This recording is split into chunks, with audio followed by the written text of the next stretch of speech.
دارن. بزرگان اینها در اول انقلاب سخنرانی کرده بودند. دوستان عزیز، رفقایات دارن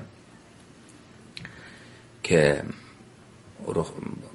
بزرگان اینا سخنرانی کرده بودند که ما با وظیفه داریم که از قلب مردم ایران بغض ابوبکر و عمر را بیرون بکنیم. لذا اینها با خاطر این کار زحمت میکشن، نقشه میکشن، کار میکنن. این جماعت دجالیه.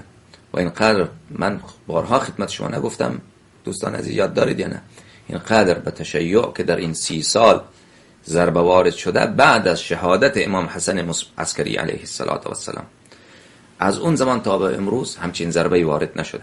حمله مغول، بقیه مثلا، شما این همه ظلم ها که بر تشیع شده، اگرچه مغولا که حمله کردن عمریا را کشتن، بغداد خلیفه عباسی را خلاص کردن، حالا شما این مصائب بزرگی که بر عالم اسلامی وارد شده اونها را مد نظر بگیرید تا امروز